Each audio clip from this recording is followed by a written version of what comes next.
लेकर आऊँ आपके लिए एक ऐसी एपीओ वैकेंसी जो इसको आप बिल्कुल मिस आउट नहीं करना चाहेंगे। और ये वैकेंसी काफी अच्छी हो सकती है अगर आप इसके क्राइटेरिया को फुलफिल कर रहे हैं तो वीडियो को लास्ट तक जरूर देखिएगा और क्राइटेरिया जरूर ध्यान से देख लीजिएगा। और अगर आप इसे फुलफिल कर रहे हैं तो बिल्कुल इसे अप्लाई कर दीजिएगा।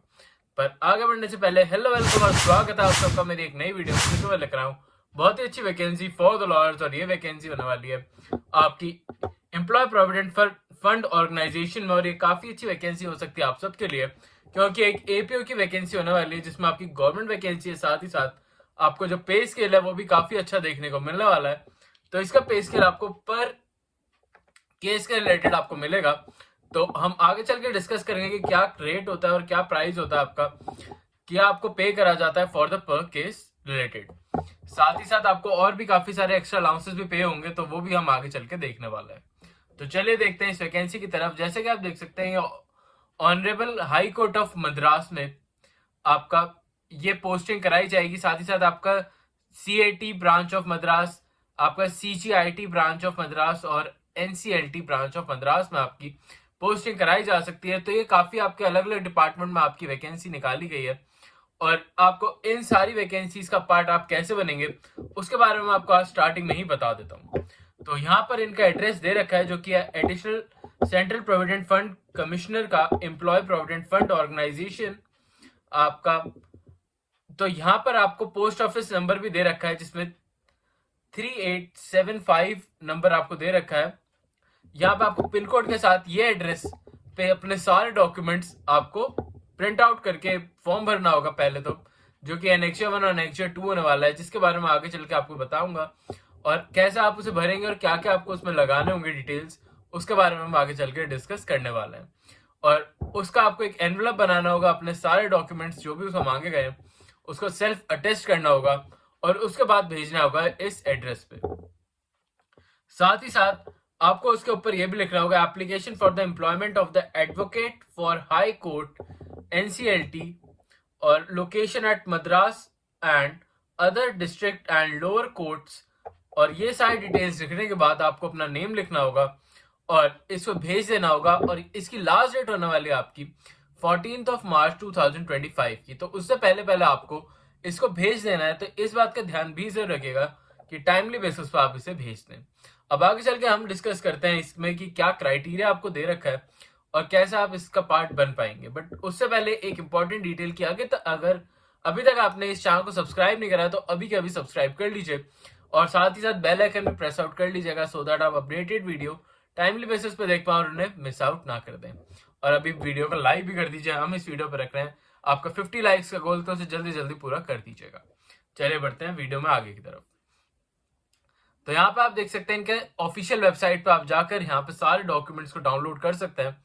और ये ऑफिशियल की ये भी जो भी आपको लिंक है ये मैंने सारा आपको डिस्क्रिप्शन में दे दिया है, जहाँ पे जाके आप इनकी ऑफिशियल वेबसाइट पे जाकर ये सारे डॉक्यूमेंट्स वहां पे डाउनलोड कर सकते हैं।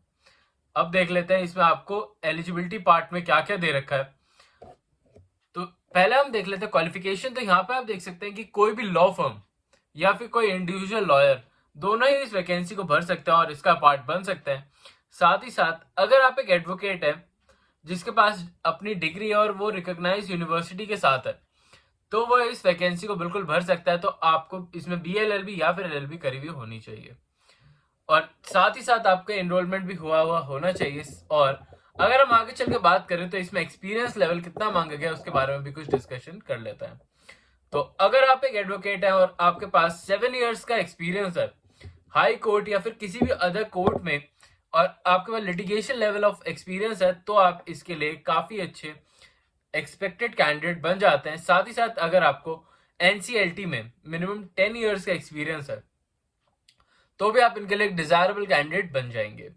तो इन बातों का ध्यान जरूर रखिएगा। और अगर आपका रिलेवेंट एक्सपीरियंस सिविल, क्रिमिनल, आपका सर्विस, लेबर, आर्बिट्रेशन या अदर केसेस से रिलेटेड मैटर्स में है और बेसिकली लेबर लॉ से रिलेटेड, तो आप इनके लिए एक डिजायरेबल कैंडिडेट बन जाएंगे और आपका जो भी फॉर्म है उसके चांसेस काफी ज्यादा बढ़ जाते हैं उसके सिलेक्ट आउट होने के। तो इन बातों का ध्यान आप जरूर रखिएगा ये फॉर्म फिल आउट करते टाइम, सो दैट आप इसका पार्ट टाइमली बेसिस पर बन जाए। अब अगर हम बात करें यहाँ पे एक्स्ट्रा अलाउंसेस की, तो वो भी आपको काफी सारे प्रोवाइड कराए जा रहे हैं जिनके बारे में हम आगे चल के डिस्कस करेंगे। बट पीरियड में आपको बता दूं कि इसका पीरियड, आपका वर्किंग पीरियड क्या होने वाला है, तो वो आपका वर्किंग पीरियड स्टार्ट हो जाएगा 1/4/2025 से। तो जल्दी से जल्दी इस वैकेंसी को अप्लाई कर दीजिएगा। अब हम बात कर लेते हैं, मैं आपको दिखाता हूँ कि इसके एनेक्शिया 1 और एनेक्शिया 2 कौन से होने वाले हैं। तो पहले तो ये एनेक्शिया 1 है जिसमें एप्लीकेशन फॉर्म दे रखा है। तो ये फॉर्म आपको फिल आउट करना होगा, पहले प्रिंट निकाल के फिर आपको इसे फिल आउट करना है अच्छे से। और इसमें जो भी आप डिटेल्स भरेंगे उसमें आपको अपना फोन नंबर, ईमेल एड्रेस और अपनी लोकेशन का एड्रेस ध्यान से भरना होगा, सो दैट आपको कोई भी प्रॉब्लम ना हो और आपको उन्हीं के बेसिस पे कांटेक्ट किया जाता है फॉर द नेक्स्ट स्टेप। और इसमें आपका कोई भी एग्जाम कंडक्ट नहीं हो रहा है, तो ये भी एक आपके लिए प्लस पॉइंट बन जाता है। इसकी डायरेक्ट रिक्रूटमेंट आपकी करनी होगी, जिसमें आपका सिर्फ एक इंटरव्यू पार्ट कंडक्ट कराया जाएगा। अब हम बात कर लेते हैं कि आपको इसमें क्या क्या सैलरी या फिर अलाउंसेस देखने को मिलने वाले हैं। तो अगर हम ऊपर की तरफ चलें तो जैसे कि आप देख सकते हैं यहाँ पर आपको अलाउंसेस के बारे में भी काफी अच्छे से डिटेल्स दे रखी हैं। तो आपको ऑल रेगुलर केसेस पे अगर कोई रिट पिटीशन होती है तो उस पर आपको 9,000 रुपीज पर केस पे आपको प्रोवाइड कराया जाएगा एज अ रेम्यूनरेशन। और एक दिन में आपके एक से काफी ज्यादा केसेस होते हैं, कभी कभी 4 होते हैं, कभी कभी 5 होते हैं, तो आप उससे कैलकुलेट कर सकते हैं कि आपकी रेम्यूनरेशन एक दिन की कितनी बन जाती है। साथ ही साथ अगर आप कोई भी डेफर्मेशन या एडमिशन मैटर में जाते हैं तो आपको 4,500 पर केस आपको पे करा जाएगा। किसी आप आउट ऑफ हेडक्वार्टर्स जाते हैं तो आपको 9,000 रुपीज पर केस, साथ ही साथ डेली फीस ऑफ डेज के हिसाब से आपको पे करा जाएगा।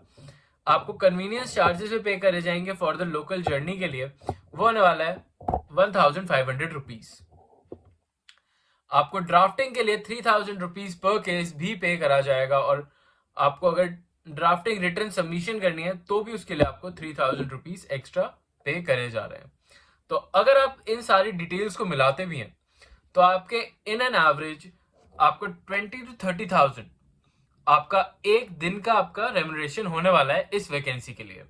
तो ये काफी अच्छी वैकेंसी बन जाती है अगर आप इसके लिए सिलेक्ट आउट हो जाते हैं तो अगर आप इसके क्राइटेरिया को फुलफिल कर रहे हैं तो इस वैकेंसी को बिल्कुल भर दीजिएगा और इसका पार्ट जल्दी जल्दी बन जाइएगा।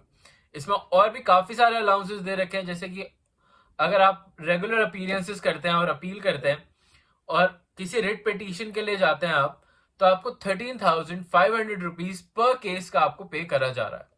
तो ये अमाउंट आपका हर एक स्टेप पे आपको अलग अलग पेमेंट करी जा रही है। तो आप जो भी काम करेंगे उसकी पेमेंट आपको काफी अच्छी देखने को मिलने वाली है इस वैकेंसी के लिए। तो अगर आप इसके क्राइटेरिया को फुलफिल कर रहे हैं तो इसे टाइमली बेसिस पर भर दीजिएगा। आई होप आपको ये वैकेंसी अच्छी लगी होगी। अच्छी लगी है तो चैनल को लाइक और सब्सक्राइब अभी कर लीजिएगा। साथ ही साथ अगर अभी तक आपने बेल आइकन प्रेस आउट नहीं करा है तो बेल आइकन अभी कभी प्रेस आउट कर दीजिए, so that we got a motivation और हम आपके लिए और भी अच्छी अच्छी वीडियोस लेकर आते रहें। और अगर आपको कोई अपने एक्सपीरियंस रिलेटेड कोई भी ऐसी वैकेंसी चाहिए या फिर आप किसी वैकेंसी का वेट कर रहे हैं तो वो भी आप मुझे कमेंट्स में बता सकते हैं, सो दैट मैं आपको उसके बारे में इंफॉर्मेशन प्रोवाइड कर सकूं। साथ ही साथ अगर अभी तक आपने इस वीडियो को लाइक नहीं करा तो अभी कभी लाइक कर दीजिए, सो दैट हमारा जो भी 100 डेज का चैलेंज है उसको काफी ज्यादा सपोर्ट होगा और हमें और भी मोटिवेशन मिलेगी। तो जल्दी से इस वीडियो को लाइक कर दीजिए। अभी के लिए चलता हूँ, मिलता हूँ कल आपसे फिर से एक नई जॉब, नई वैकेंसी और नई अपॉर्चुनिटी के साथ। तब तक आप हमारी प्लेलिस्ट भी चेकआउट कर सकते हैं, जिसमें जनवरी और फरवरी की सारी वैकेंसीज हैं जिनको आप चेकआउट कर सकते हैं, जिनकी डेट अभी भी पेंडिंग है। तो आप उन्हें चेकआउट कर लीजिएगा ऑन टाइमली बेसिस। अभी के लिए चलता हूँ, मिलता हूँ कल आपसे फिर से एक नई वैकेंसी के साथ। अभी के लिए